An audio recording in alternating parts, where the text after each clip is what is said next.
You're listening to Strange by Nature, your guide to the strange, weird, unbelievable, and improbable wonders of the natural world.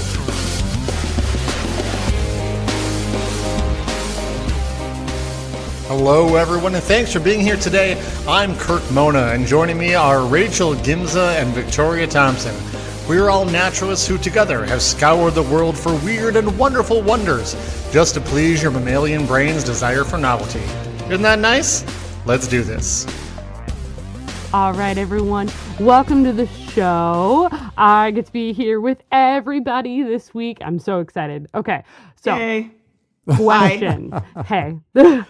So I'm going to get us started, and I have a question for the group. Oh, Okay. I love questions. Yeah, what do you got? We've talked about this on the show a little bit. What groups of animals are pollinators? So what animals do you know of Beetles. that pollinate? Okay, yes, beetles. Bees, 88% of the Bees. flowering plants on Earth. hummingbirds, Hummingbirds, Bats. bats, butterflies humans? and moths, butterflies, moths, I mean, ants. a lot of the insects. ants. Yeah, a lot of insects. There's probably some small mammals too. Yeah. Small probably. mammals. Yeah. I mean, we already said bats. Bats, but, yeah. yeah. but like Okay. crawling small mammals. Okay. Maybe. Okay. and so- then there's. But you're asking us about animals. I mean, there's wind and stuff like that too. Right. I'm mostly asking about animals. Yeah. Okay. Okay. So a lot of those you talked about, those are pretty common knowledge ones. Insects. If you say are- whales, I'm going to lose my mind. I am not going to say whales, but that would have God, been that'd be so cool. absolutely wild. Story of the century. So those are really common. When we think of pollination, we tend to think about the insects, primarily the bats, hummingbirds, a lot of birds, things like that. And I've been no stranger on this show when it comes to pollination, my utter love for a lot of pollinators in general, and we've covered a wide variety Sure. between the three of us. Clearly, we've talked about bats, we've talked about hummingbirds, we've talked about Bunch of nerds. Yeah. Yeah. and as we just discussed, there is a wide variety of animals that do pollinate flowers. And it's a pretty good deal, right? For both the plant and the animal. The plant gets the pollen spread out further to other flowers in its area than maybe it would be able to do so by wind. It wouldn't necessarily be... It would be directly to that particular flower and it'd be right in there versus like maybe being caught in the wind by another plant. And like overall, it's a much better deal. Yeah, it works out pretty well. Mhm. Yeah. So not only is it a good deal for the plants, it also to allow them to get out to other flowers and get their pollen out further. It also allows a little bit more diversity in the flowers as well, because you can specialize in for different pollinators, having certain kinds come and visit your flower. But it also, the animal that pollinates, that's pretty high value snack. The nectar is pretty high value. It's good with calories and sugar and allows a lot of energy. So it's a win-win all around. Well, and as is the pollen. Exactly. Yes. So it's actually so effective. Scientists have actually researched this. It up to 87% of all flowering plants. Okay. So all angiosperms, 87% depend on animals to pollinate their flowers. And that's Wow. definitely not an insignificant percentage. Wait, that's wild, because the little fact I threw out earlier was that 88% of the flowering plants on Earth are pollinated by beetles. Uh-huh. Does that mean only 1% is everything else? We need to get our maybe. factoids straight. Yeah, there's probably a little variation in the I think numbers, there is. obviously, but Mine still, comes from that's a paper, wild. so it is absolutely wild. So it's, oof. And maybe it's 88% of Animal the flowers that are being pollinated. Oh, there you go. Yours was all the yeah. Mine Yep. are No, all so it's a the flowering different plants. different subset. So yours is Yes. by species. Yes. Okay. Yes. Yours is by species. Mine is all flowering plants. How they Gotcha. pollinate. Including the ones that, wind and everything. Yeah. Exactly.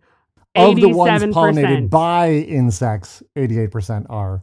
That's excluding all the Yes. bats and the bumblebee, and sorry, the hummingbirds, and whatever you're about to talk about. Yeah.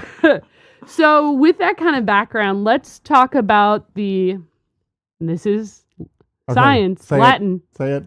I have it. Oh, all right, I got my list. Here we I'm go. ready. Okay. Nymphophea foliosa. Oh, that sounded that sounded very good. plausible.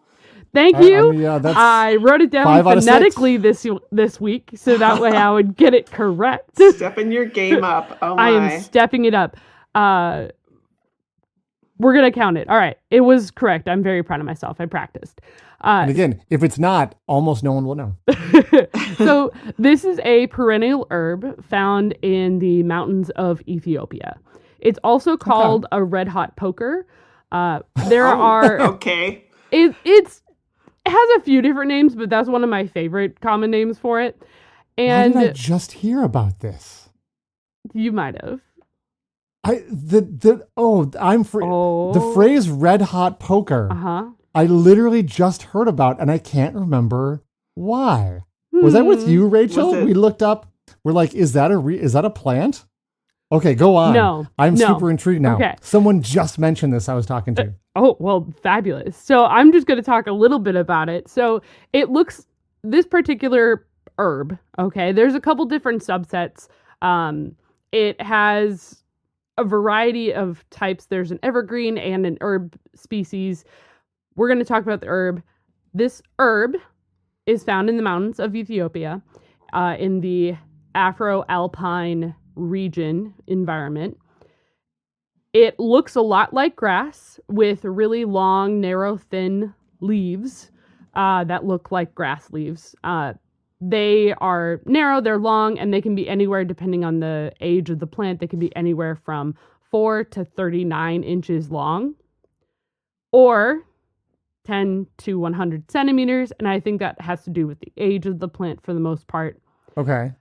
Now, these plants, they produce their flowers, their inflorescence, they produce spikes. So these plants, they have really tall flowers that are pretty much like a spike. They're called red hot pokers because it is one long stem, and then the inflorescence is kind of like a cone that is just going straight up. It's gorgeous. Yeah, I googled it. Absolutely It's stunning. beautiful.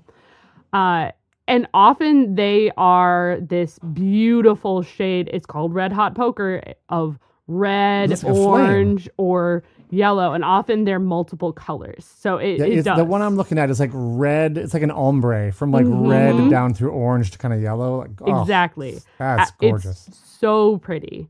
And this plant has a pretty long bloom time as well, from June to November. Oh, wow. And in that time, okay. they actually are known to produce, they have a high value nectar. They are producing a lot of nectar within those flowers. Okay. All right. So with that, they get pollinated by a good amount of animals. We haven't talked about it much in this show, but alpine regions, it can be a tough place to live. It's not always the easiest space. You have to compete for a lot of resources. So having a high value resource such as nectar that you can rely on and having it be utilized by a wide variety of animals can be really important. So they attract quite a variety of birds and insects to pollinate those flowers. Okay. But another pollinator that has been found recently includes the Ethiopian wolf. Okay. Okay. That's awesome. Tell us about It it. is phenomenal. So first of all, this paper that I'm going to be pulling quotes from and where I found a lot of, I pretty much went through this paper like top to bottom. This paper is called Canids as Pollinators, Nectar Foraging by Ethiopian Wolves May Contribute to Pollination of Nymphophea foliosa. Open access journal. I'll talk about it a little bit more. This paper is phenomenal. They did a great job.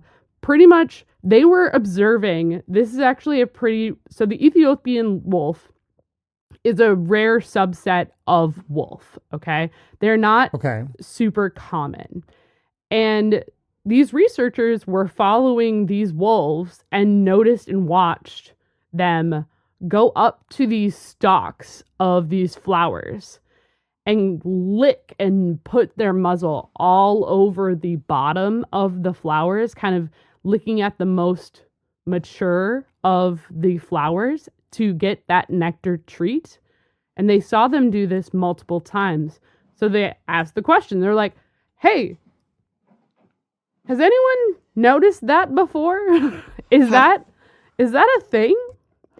And it turns out not really. There are some animals, and we mentioned it at the top of the show, that there are some mammals that pollinate, but overall, when we think of pollination, it is these small mammals. It is not big mammals.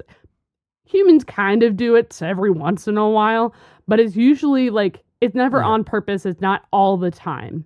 Well, I mean, except in like agriculture. Exactly. And that is a little bit different, obviously. Yeah, it's kind of a different thing. It's its own. Because in that sense, we're actually trying to pollinate, whereas in most of the animal kingdom, the pollination is a side effect of feeding. Exactly. So, to give it perspective, in mammals, where an animal that also eats meat, especially in the group carnivora, there are 343 potential and known there are 343 mammals in the group carnivora, okay? Mm-hmm. Yeah. Only 4 were identified as potential and known pollinators. And all of those 4 were relatively small. So like a civet or a Cape Gray mongoose. Very small, okay? Yeah. This is the first macro carnivore to be seen pollinating. And showing that they are contributing a decent amount, because what is happening is, because they're licking up all of the nectar at the bottom of those flowers, they're getting a lot of pollen on their nose. A nose full of pollen, yeah. Absolutely. Muzzle covered in yellow. Absolutely. It's so cute. And what happened was, these researchers, they did their due diligence. They followed, I think, 6 wolves from 3 different packs in the Ethiopian mountains, okay? Those 6 wolves, since they were from different packs, show that this is a behavior that is common, is not just specialized to one group of wolves, which can happen, absolutely. Sure. But that it is pretty common throughout that particular population. And they noticed and found that these wolves were not just doing it like, they weren't doing it just one flower. They were going anywhere. Most of them were doing 4 to 5. 2 of the wolves that they were following actually visited 20 to 30 flowers within that time, while feeding on those flowers. They absolutely had a sweet tooth. They were having an absolute great time. I mean, honestly, valid. I would also have a great time if I'm eating, like, that's just eating sugar water. Just, delicious. But because you could actively see from a good distance the pollen being deposited on the muzzle, that means that pollen is going to those new flowers 20, 30 different times. That's a huge range for a plant to be able to get to. And it's just really cool. That is really what I had for y'all today. I wanted to talk about these wolves being shown. Right now, it's just a incidence of it. Like, they're researching this, and they might be contributing to the pollination. It's not a driver necessarily. I mean, every But bit still, counts, right? every bit Yeah. counts. The fact that this is happening and that they are It's witnessing like none of and it's seeing- intentional. That's the whole thing. You know? Exactly. So that they are contributing to pollination and they are a macro. It is making scientists to think a little bit more outside the box when it comes to pollination and what animals could be considered pollinators. Yeah. And it's just phenomenal research, and it's relatively new, and it's open access. So again, the paper is canids as pollinators, nectar foraging by Ethiopian wolves may contribute to the pollination of Nymphophila foliosa. Wow. And thank you. Super Uh, cool. It was published in November of 2024 in the Ecological Society of America. It is an open access journal, so you can read all of it. They have some Yay. amazing photos of the Ethiopian wolves eating and licking these flowers. It's with their little truly muzzle so good. full With their of stuff. muzzle. Oh, awesome. And we'll include some of those as well in our newsletter and social media posts.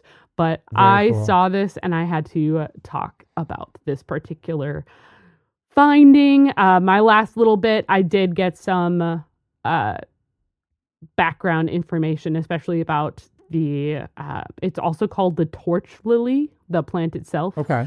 from Wikipedia. So that is what I have for you both this week.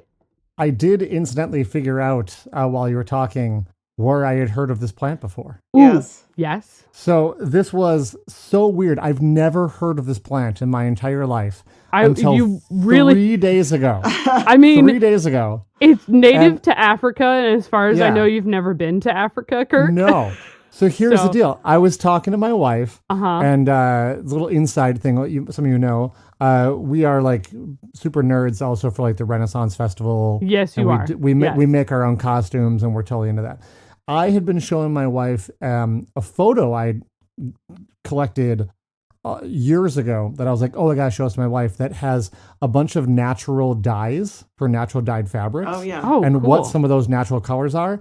And we're going on the list, and it's like, oh, this is allium, this is, coneflower, and then one Mhm. of the things was listed as red hot poker. And we're like, Oh. what is how do you color fabric with a red hot poker? Ah. And we looked up, we're like, oh, it's a flower. It's a That flower, was yeah. 3 days ago. Oh. What are the odds? Like, weird coincidence. Super weird. That is so weird. And like, Apparently, it can also be used as a natural dye. cool. Yeah. If you want to dye the muzzle of your, I mean, Your wolf. I'm not surprised. Yeah, it's absolutely beautiful. That's wild, Kirk. All right, we're gonna take a quick break, and when we return, it'll be Victoria.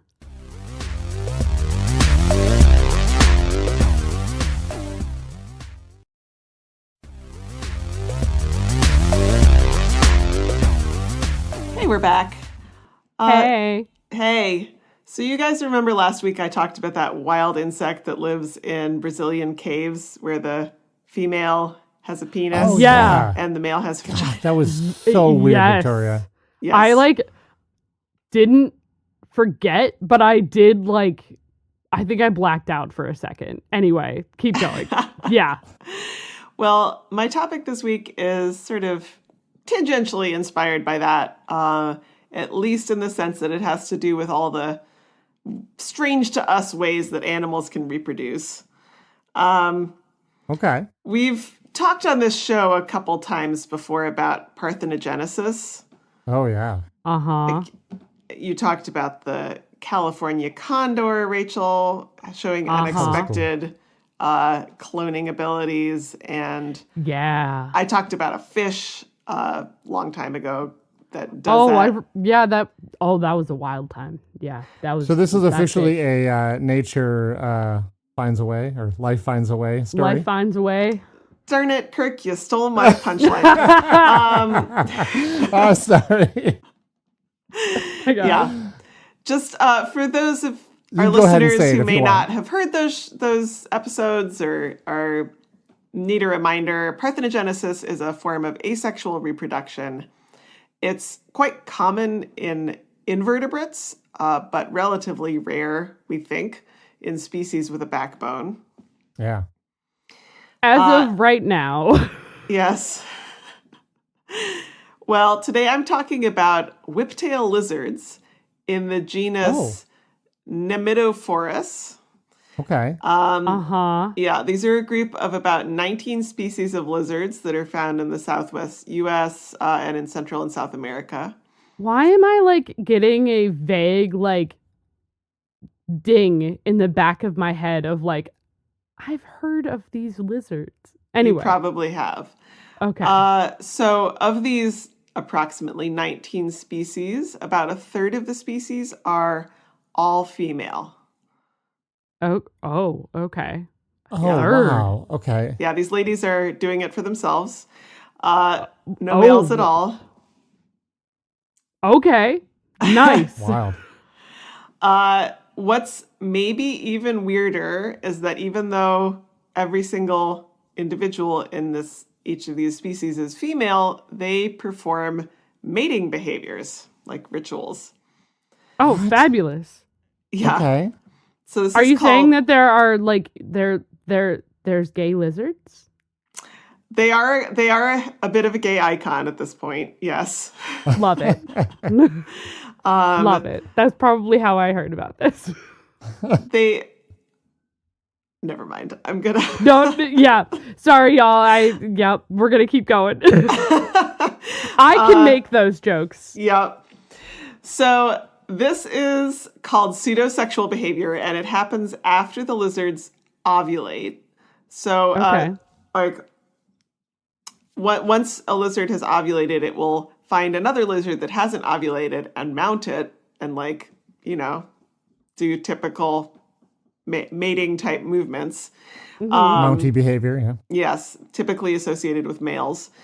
And it's thought that they've done research to show that being mounted by another female will probably help to induce the one that has been mounted to ovulate herself. That's what I was guessing. Okay. Yeah, and then she in her Makes turn sense. can go mount another lizard. In a lab setting, they have found that the lizards will ovulate eventually, even if they're housed without any of the lizards that are behaving in this more stereotypically male way. But they ovulate sooner if they're mounted and actually produce more clutches of eggs per season. So there's a reproductive advantage. Okay. Nice. I like it. And this is actually a little similar to bisexual species. In this context, bisexual means having two sexes. Yeah. Right. Okay. Good clarification. Yeah. Bisexual, by gender? No, they don't have a concept of gender that we Right. know of. Okay. Yep. Bisexual. The limits Keep of our going. language. Keep going. Oh. So in bisexual species of lizards, the females that are housed with males will also ovulate more frequently and have more clutches of eggs than those housed without males. So, this is kind of an interesting reproductive strategy. Parthenogenesis. There's some obvious advantages, like you get faster population growth when every individual can lay eggs, right? Yeah. And it's easier to colonize new areas. You only need one individual minimum instead of two of opposite sexes. And also, if you're not having to spend a significant amount of time on finding a mate and courting and all of that stuff, you have more energy for other survival things. Sure. And if there's successful traits, if your offspring are clones, those traits are going to be passed down. Guaranteed. Obviously, big Clones downside. aren't great. Yeah. Lack of genetic Yeah. diversity can be a problem. Yeah. These whiptail lizards, though, have found a way to get around it. Oh, do tell. Ooh, Yes. Have they? They sure have. So it is a strange fact that all of these parthenogenic, all-female lizard species are actually hybrids. That's how they got that way. So Oh, that sounds familiar. let me Okay. explain. Yeah. So the way this happened, we think, is individuals of two separate bisexual whiptail species, A and B, mated and produced offspring. So lizard Anne, and lizard Bruce got together and had a baby. Good old Anne and Bruce. Okay. Yeah, amazing. and then their daughter Cassandra was a hybrid, mated with Aaron, a male from Anne's species, from the mom species. Okay.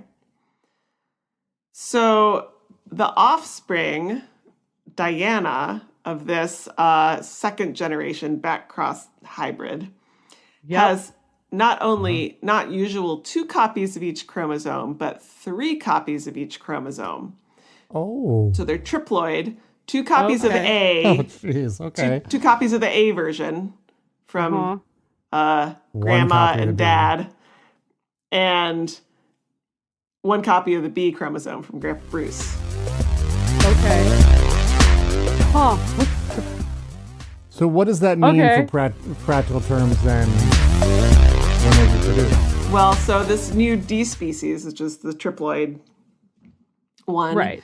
So Diana here, when she's ready to reproduce during meiosis, which is when you create your egg cells. There's more to split. Yeah, the A chromosome, one of the A chromosomes and the B chromosome will cross over and exchange genetic material. Oh, man. Yeah. So wait, so they're actually creating new genetic information even though it's... Sort of. Like, you Yeah, look... I mean, that's what genetic information is, when you're like combining DNA in new ways, right? Like, Yes. I mean, so like, they have all the daughters will have all the same genes, but they're right. just Might- combined in different ways. So they're Yeah. expressed differently. So it's not, they're not clones. They're kind of like Yeah. semi-clones. that's I don't even know what to fascinating. call it. It's fascinating to think too, like, Huh. if this is a viable situation, like, there's no reason life on Earth just couldn't have all ended up that way. Yeah, I don't know. I wasn't Unless able there's to some other find any limitation, like, information about like how this type of genetic recombination compares to sexual Probably not reproduction as in terms of successful, like, and so it's gotten Yeah. outcompeted. It probably And has happened many times and gotten outcompeted. Mhm. Well, it also probably, like, life finds a way. Yeah, we've talked about this. But life also goes the absolute easiest possible path. Yeah. Mm-hmm. Well, Sometimes. kind of harking back to what you were implying, Rachel, and what you talked a little bit about in your Condor episode. Parthenogenesis was once thought to be very rare in vertebrates. But scientists are realizing that it's actually more common than we once thought.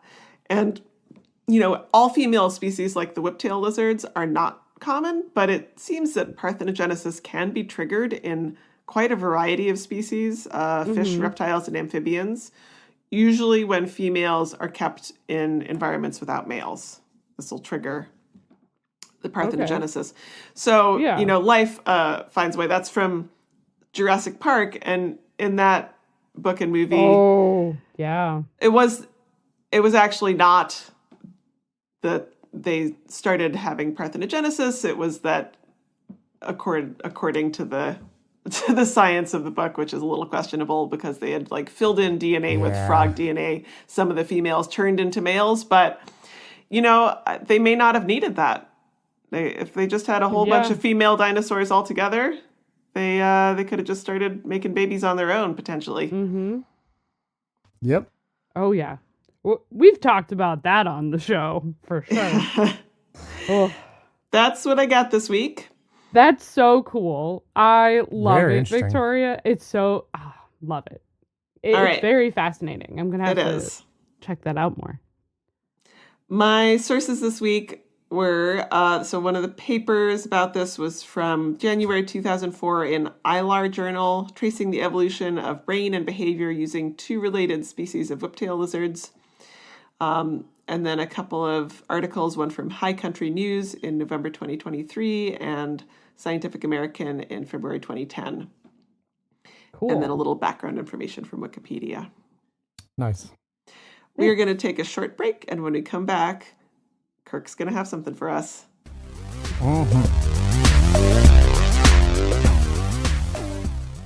This This week's episode is brought to you by the Society of Strange. That's what we call our patrons over at patreon.com/strangebynature. Society members directly support the show they love, and depending on their level of support, get fun perks such as bonus content on select shows, insider photos, water bottle stickers, and here's a big one, every level of support gets every episode 100% ad-free. Come join the other lovers of the show, help keep this strange show going, and get those ad-free episodes. We'll see you all over at patreon.com/strangebynature.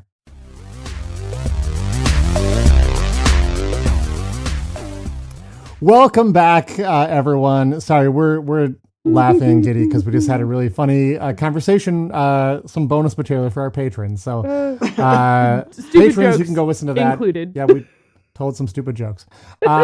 This week, it's going to continue to be a little silly here. I'm starting us off with some song lyrics. I'm curious if either of you can name this hit song from 1994 based on the lyrics. You ready? Kirk, you want me to make you sad? Nope. Here we go. In the time, this will be fun for you, Rachel. Uh-huh. In the time of chimpanzees, I was a monkey, butane in my veins, and I'm out to cut the junkie with plastic eyeballs, spray paint the vegetables, dog food stalls with the beefcake pantyhose. Does that ring a bell? No. Oh, no. There are some more listeners screaming at their phones right now. Of course. Because they know this hit song. This is the song Loser by Beck. Okay. Beck? See, Rachel doesn't know who this is. She's such a... You've never heard of Beck? Oh my No. God. I'm so old. We're going to spend the week educating Rachel about Beck. Okay. I'm going to make her Sounds listen good. to this song. I mean, I'm in. We almost named our kid Beck. Actually, that was one of our Oh. top two choices. Not related to Beck the artist, but It's a good name. anyhow. So I'm going to talk about losers this week. I love it. I'm in. Yeah. You know, why I Losers, picked that song. excellent. There's a lot of them. Everybody loves a loser. In the animal world, do you think it's a good thing to be a loser? I mean, I think it I'm already depends. getting It's not too a trick into question. the weeds. It depends on the situation, because in some ways it's not good, because maybe a loser means that you don't get to reproduce. Maybe being a loser means that you get to live another day. Maybe it means you get eaten. Maybe it means you get to, maybe you lose the territory, but you still get to mate with the female. Rachel, you've named pretty much everything on my list. Bravo. That was fantastic. Yes, there's lots of reasons you don't want to be a loser. You might not get food. You might get eaten. You might not get a chance to mate. You might not get a territory. Like, generally, being a loser is a bad thing. I mean, maybe you can sneak some things in every once in a while. Like, maybe you lose on the surface, but you secretly win because you make it another day. Yeah. Well, Alexander G. Opfier and Bennett G. Gelf of McMaster University in Hamilton, Ontario, were interested in losers back in around 2003 or thereabouts, and they decided to set up an experiment with Japanese quail. Okay. And the thing you need to know about them, if you're not familiar, is that the males of this quail, it's a bird species, they are extremely aggressive and they like to fight. And so this seemed like a good choice for determining winners and losers. If they picked a more subtle species to study, it might have been hard to differentiate, winners and losers, but it might be a more subtle thing. And scientists do study winners and losers in more subtle ways. And there was like nothing the subtle. of hold my beer, but in quail. Kind of, yeah. I mean, there's nothing subtle about Japanese quails. This is actually a species that has been used for animal fights, like cockfighting in Asia. For a long hold time. my beer. Got it. Very much so. When you put two males together, they will readily fight. And so I think we all generally have an idea that males fight over resources, and then females are watching to see which males are successful. Because the idea being that the stronger male is going to produce stronger offspring and give the females a better chance to have her offspring survive if she mates with that strong male. And, sometimes the females are there and witness these feats of strength that the males are doing, but sometimes they also don't even need to. Sometimes the females are more interested in who has the best territory who has the best status, and that's the result of those fights, but they're not having to actually watch that themselves. They just mate with whoever has the best territory. I think we've talked about that on the show as well. Still, though, like, bad to be a loser because you're not going to have that territory and you're not going to get a mate. So, Right. Ophir and Gallup wanted to put those stories to the test, so they acquired a bunch of Japanese quail, but they did have one problem.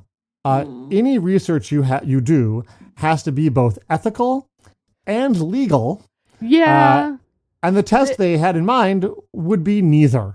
Yeah. Oh, yeah. Right? Because cockfighting is not very great. illegal and, Yes. hurts the birds. exactly.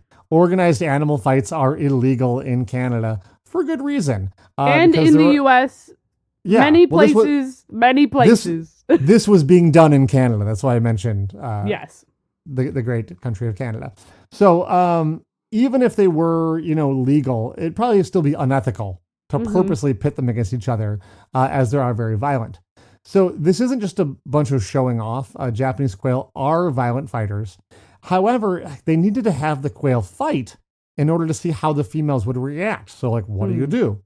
The You solution they put came a up with. mirror in front of the male. Oh, that'd be interesting. That you couldn't then compare how the female reacts to the two different males, though.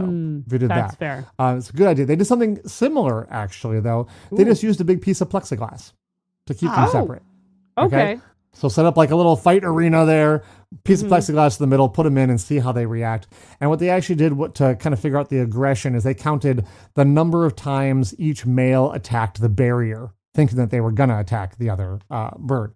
And so that was like a good proxy for the aggression and who was who would have won the fight, basically. So they never actually made contact with each other. But to the watching females, they allowed females to watch this happening. It was really clear who the more aggressive bird was, at the very least. Right. So these same female birds were then watched to see which bird they approached to mate with, or at least hang out with and associate with afterwards. And overall, they tended to choose the loser. Oh, interesting. I am not surprised. Well, I mean, like, in the way I of, am. like, I'm surprised in, like, based on all of the setup. But Okay. if you think about it, too, from the female's perspective, like, if you go for the loser who's less aggressive, then they're more Okay. likely to be, like, maybe a little more gentle with you. Or I'm anthropomorphizing a little bit, but, like, You totally, that's Yeah. totally anthropomorphizing, Rachel, and that's Yeah. okay because you're completely correct. yeah!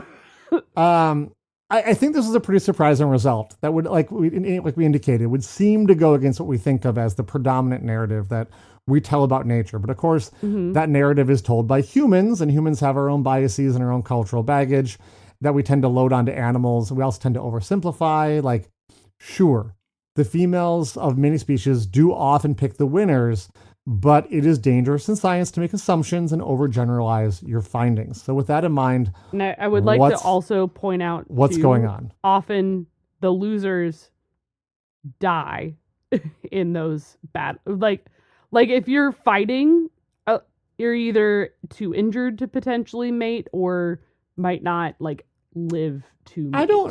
I don't know if that's true. Like, Yeah? on average, from a lot of what I've read, a lot of the sort of the fighting that we think about with animals is very much for show. Okay. It's not as violent as it actually is with this species. A lot of it's posturing.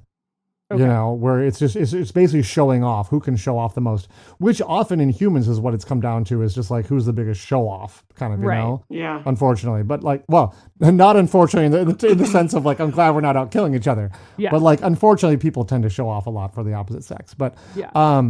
Okay. That's it a could, good because if you're really fighting to the death, that's a very dangerous situation for any animal to find in. It's a much higher risk than fighting to shame or something, right? So Right, from an yeah. evolutionary standpoint, fighting to the death is more rare because it's not great for the species. You can always live to fight another day, and try to mate with someone else, right? Find a different territory, an empty territory or something. But let's talk about what's going on. Yes, what's here, happening here? Okay. Well, they noticed something else in the data that may give us a clue about what is actually happening. And Rachel, I think you were on the right track here. So in order to figure out, we need to look more closely at the females, their choices, and their experience. You see, this choosing of losers wasn't universal. If you listen carefully to what I said overall, the females tended to choose the loser. That means sometimes the birds chose the winner. And there was a pattern that they noticed between who tended to choose the winner and who tended to choose the loser. Ooh. Younger, less experienced, essentially the virgin birds, tended to do what you would expect, and they chose the winner of the fights. Again, though, Japanese quail are very violent, and the mating process is unpleasant. There's lots of chasing and pecking. The males will even attempt to mate with the females' heads sometimes. They will drag the females around by their feathers. It doesn't sound great. So I don't think that's just like a human feeling either. Like, oh, the birds probably don't mind. No, they seem to mind. As this study shows, the birds, like you said, Rachel, figure this out, and they're like, this guy sucks. Like, I don't want to, like, why would I pick that guy? I'm going to get beat up. Hurt me. Right.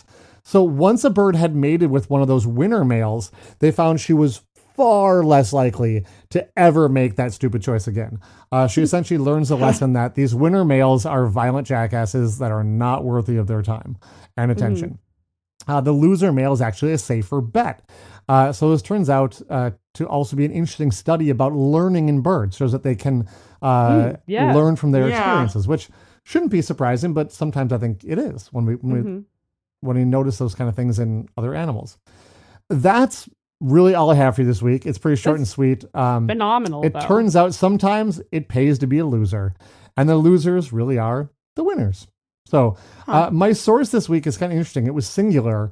This research was talked about at a conference and then written up as an article in Science News back in 2003. So it comes from there. That's the source. That's awesome. Very interesting. Very cool. Yeah, well, something to think about. Thanks, Kirk. You're welcome. That's it.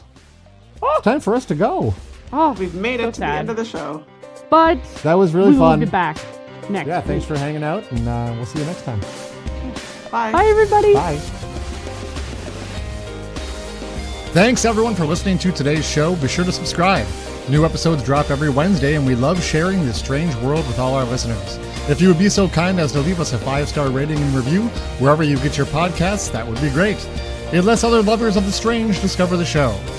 You can reach us by searching for Strange by Nature Podcast on Instagram, Facebook, and Blue Sky. You can send us an email as well. Our address is contact@strangebynaturepodcast.com. If you want more information about the show, you can check out our website, strangebynaturepodcast.com, and you can support the show and get ad-free episodes at patreon.com/strangebynature. Until next week, get outside, stay curious, and embrace the strange. Why is a bee's hair always sticky? Why is a bee's hair always sticky? I don't know, Rachel. Why? Is a buzz cut? I don't know. Ooh, because it uses a honeycomb. Oh. God. Thank you. All right.